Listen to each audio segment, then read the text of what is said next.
पूजनीय दादाजी ने कहा है कि हमें जो मान मिलता है, सम्मान मिलता है, जो भी कुछ मिलता है, जो भी हमें नमस्कार होता है, वो सब भगवान की वजह से मिलता है।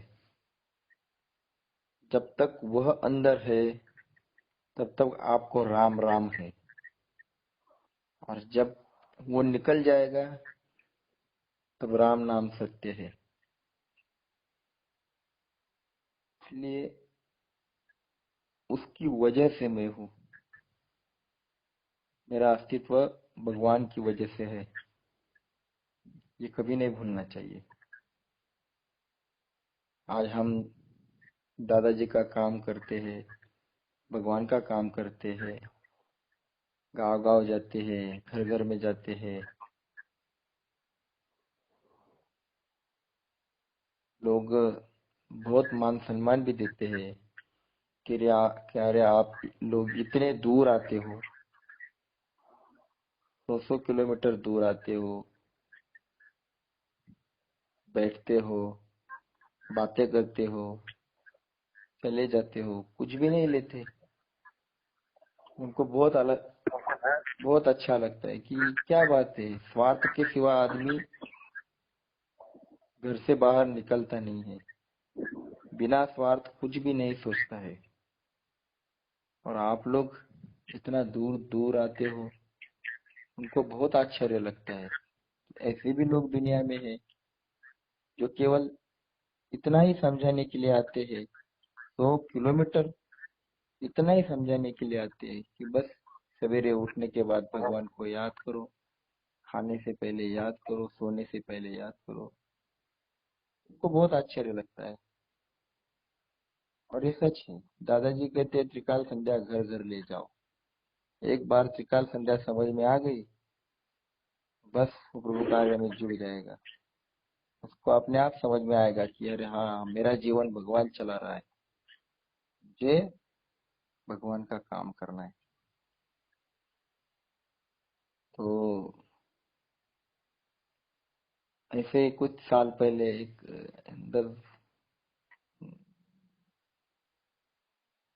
20 एक साल हुए, तब एक प्रोग्राम रखा था, 20 22 साल हुए होंगे।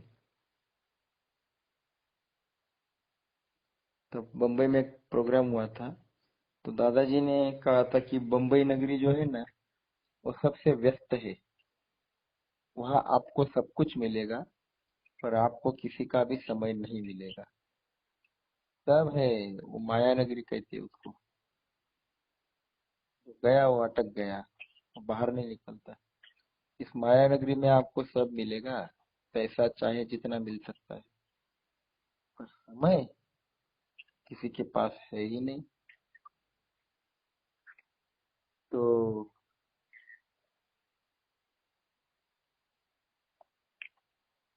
वहां पे भक्ति फेरी लेना था। भक्ति फेरी का मतलब क्या है? ये हम लोग जो है, वो अपना सब कुछ, खाने का, पीने का सामान,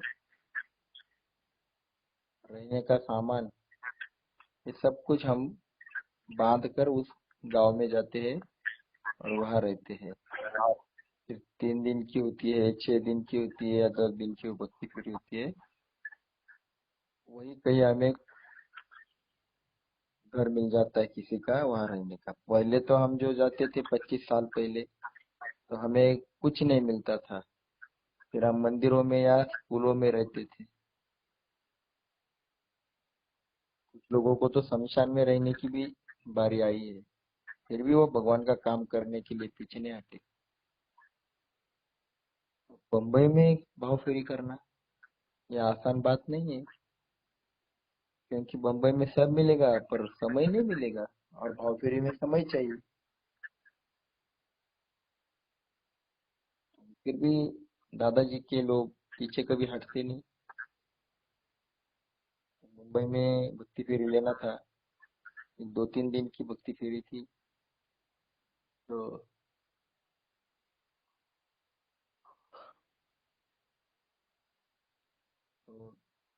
पति पत्नी मिलकर भाव फेरी करनी थी। सिंगल आदमी नहीं थे, पति पत्नी थे। गांव के लोगों ने भी नाम दे दिए, हमें भी जाना है, हमें भी आना है। 10 वर्ष नाम से कार्यक्रम लिया था बम्बई में।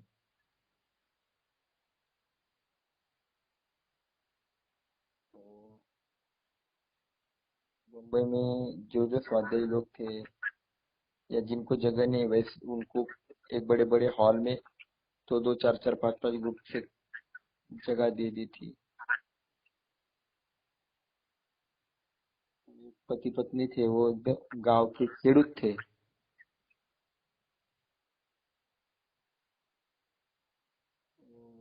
उनको एक भाई के उनको एक बिल्डिंग दे दी, बहुत ऊंची बिल्डिंग। उन्होंने कभी देखी भी नहीं जिंदगी में।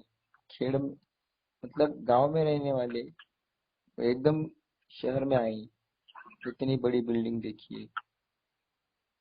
वो वो थोड़ा फिर भी मन में डर होता है कि इतने बड़े बिल्डिंग में इतने बड़े बड़े फ्लैट, इतने अमीर लोग, और हम लोग गांव से आए हुए गरीब लोग, हमें देखकर वो अंदर लेंगे क्या, खड़े करेंगे क्या? हमको देखकर ही उनको कुछ अलग लगेगा।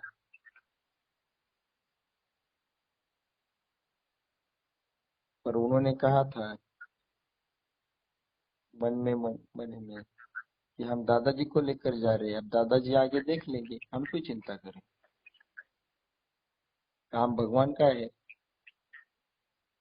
वो करा लेगा। इतना बड़ा फ्लैट, इतने बड़ी बिल्डिंग, तो गए अंदर। अब मन में थोड़ा शंका थी कि हम इनको कैसा बात करेंगे, हम ये तो पढ़े लिखे लोग हैं। गांव के लोग ऊपर समझ जाते हैं लोग। और उन्होंने क्या किया, भगवान का नाम लिया, बोले चलो अब जो होगा वो होगा, अब आए तो है हम, और भगवान का काम तो करना है। क्या होगा, ज्यादा से ज्यादा घर में नहीं लेंगे, उससे ज्यादा तो कुछ नहीं होगा ना।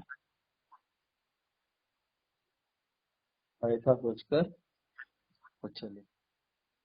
अब उन्होंने पहले ही फ्लैट की डोरबेल बजाई। बेल बजाने के बाद किसी ने दरवाजा थोड़ा सा खोला, तो अंदर एक आदमी 55-60 की उम्र का होगा शायद, वैसा लंबा पैर करके पेपर पढ़ रहा था, चाय पी रहा था, सवेरे का टाइम था। तो उसने दरवाजे में से बाहर देखा तो ये दो लोग थे, पति पत्नी गांव के। वो थोड़ा मुंह टेढ़ा करके बोला, क्या चाहिए?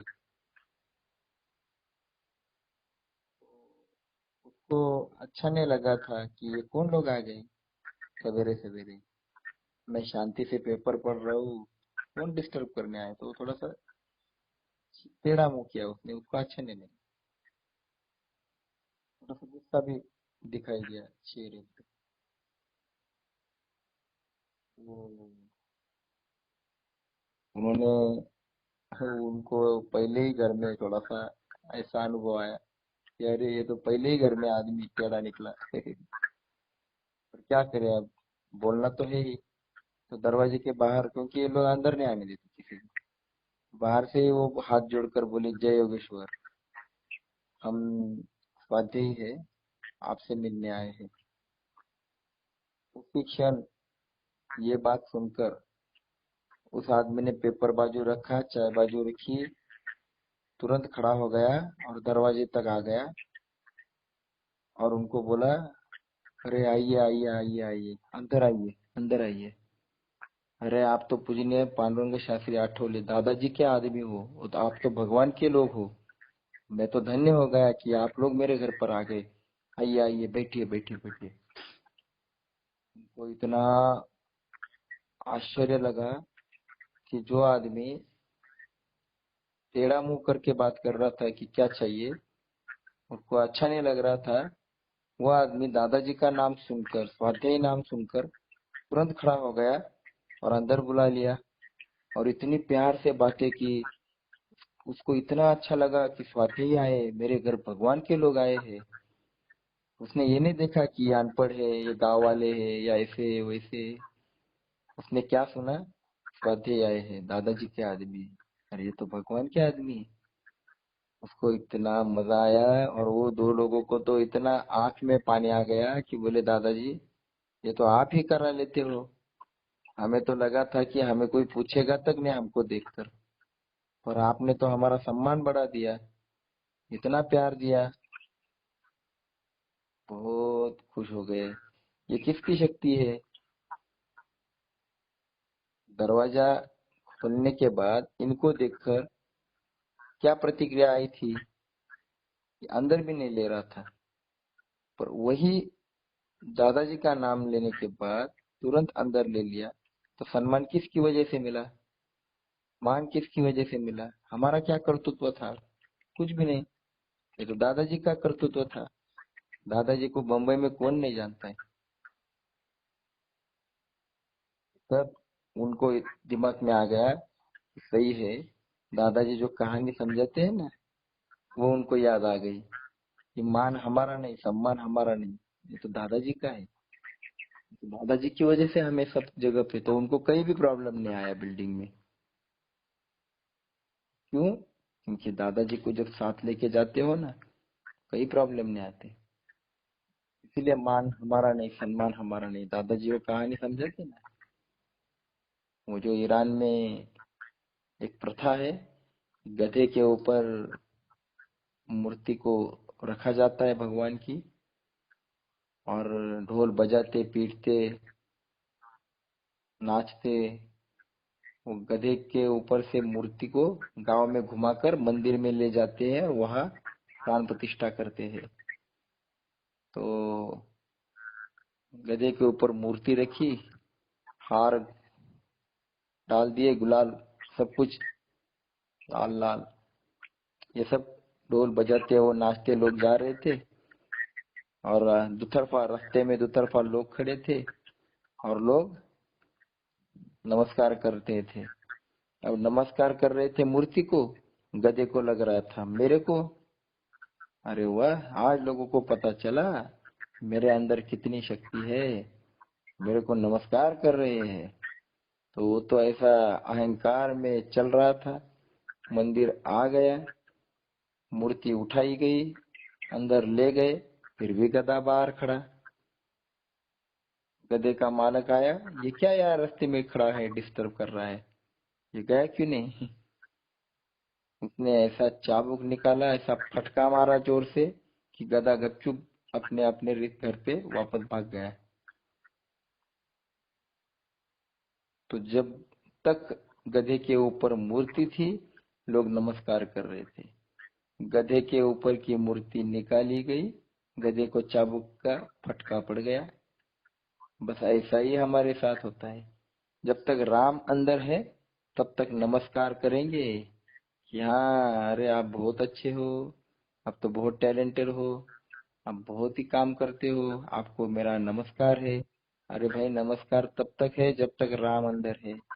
अंदर की शक्ति चली गई तो कितना भी खास दोस्त हो, वो हमारे साथ नहीं बैठेगा। वो कहेगा इनको जल्दी उठाओ, बॉडी बदबू आएगी। बॉडी को उठाओ बोलते हैं। हाँ, जब तक राम अंदर है तब तक हमें नमस्कार है। तो इस राम का काम कब करोगे? हमारा काम तो रोज चालू है, राम का काम कब करोगे? क्योंकि साथ में क्या आने वाला है? राम का ही काम आने वाला है। तो सुख चाहिए, शांति चाहिए, समाधान चाहिए, सब कुछ चाहिए, तो राम का काम होना चाहिए। और राम का काम क्या है? दादाजी कहते हैं कि घर घर में, हृदय हृदय में, दिमाग में, खोपड़ी में, झोपड़ी में राम को जगाओ।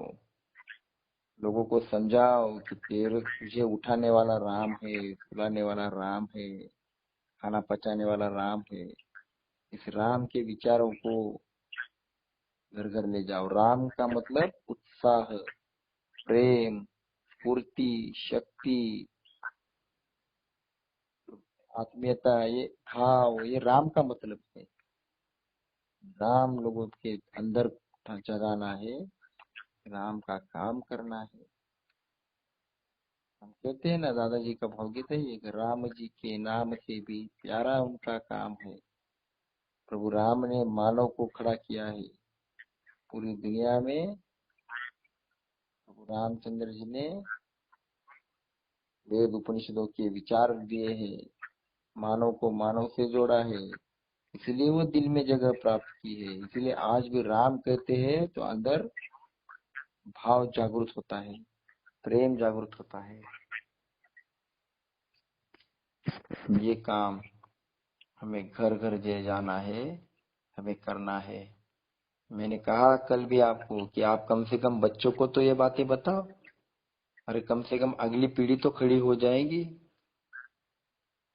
क्योंकि उनके जो दिमाग में रहता है ना, उसको क्या कहते हैं कि कुछ लिखा हुआ नहीं है। और कुछ लिखा हुआ पेज रहता है ना, उस पे आप लिख नहीं पाओगे दोबारा। तो बच्चों का जो दिमाग होता है ना, वो कोरे कागज की तरह होता है। आप उस पर कुछ भी लिखो, वो लिख जाता है। इसलिए दादाजी कहते हैं कि बच्चों को त्रिकाल संध्या सिखाओ। आजू बाजू कोई भी आपके जो लड़के होंगे, उनको बुलाओ, उनको बिठाओ, उनको त्रिकाल संध्या समझाओ। देखो बच्चे कितना आसानी से काम करेंगे। जब आप बच्चों को कहोगे ना, यार तू खाने से पहले भगवान को नमस्कार नहीं करता, तो क्यों करना चाहिए, उनको अगर बताते हो, उनको अगर कहते हो कि माँ बाप के पैर नहीं छूते हो आप, तो क्यों छूने चाहिए आप समझाते हो, तो घर जाने के बाद वो ये करने लगते हैं। उनको आश्चर्य होता है, अरे ये कल तक तो पैर नहीं छूता था, ये कल तक तो खाने से पहले, सोने से पहले, जगने के बाद, उठने के बाद वो नमस्कार तो नहीं करता था। ये अचानक बदलाव कहाँ से आ गया, मेरा बच्चा इतना अच्छा कैसे करने लगा। उनको आश्चर्य होता है। तो बच्चे को पूछते हैं कौन तुझे सिखाता है अच्छी बातें, तब वो हमारा नाम कहता है।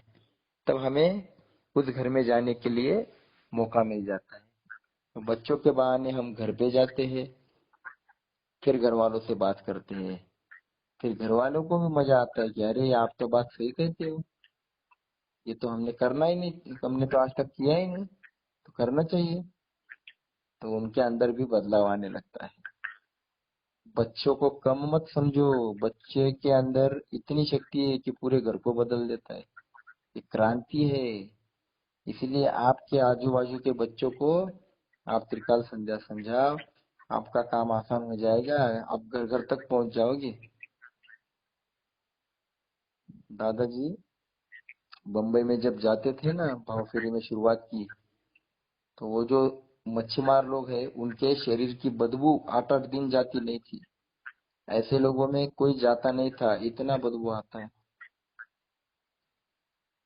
गंदगी, बहुत गंदगी में रहते हैं। गालियां देना, झगड़े, मारा मारी करना, ये रोज की आदत उनकी। दारू पीना, मटन मांस खाना। और ऐसे में, ऐसे लोगों में दादाजी ने कार्य किया है। जब शुरुआत में दादाजी जाते थे, तो समुन्दर के किनारे ये जो बच्चे खेलते थे मच्छीमार लोगों के, उनको दादाजी इकट्ठा करते थे, उनसे बातें करते थे, उनके खेल लेते थे, खेल खिलाते थे, खेल खेलने के लिए।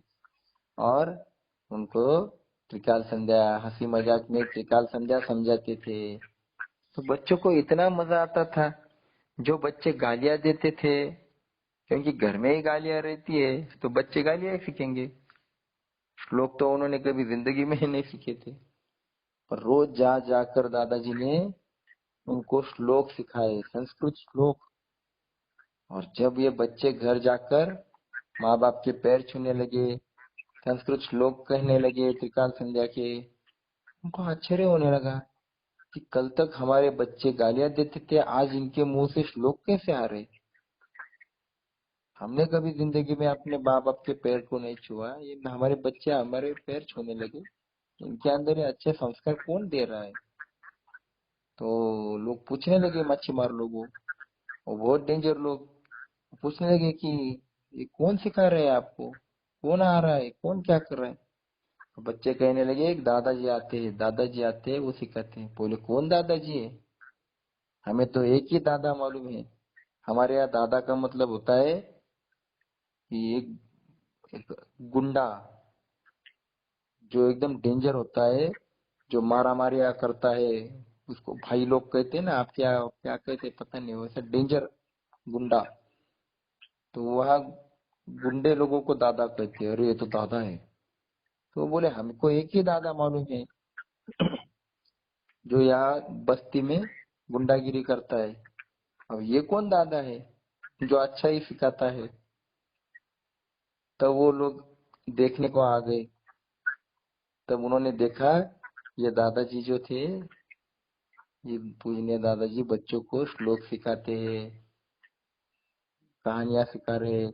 उनको इतना आनंद आ गया कि अरे हमारे बच्चों की इतनी चिंता ये आदमी करता है। तब दादाजी को उनके घर तक जाने का मौका मिल गया। फिर दादाजी बच्चों के जरिए उनके घर घर जाने लगे।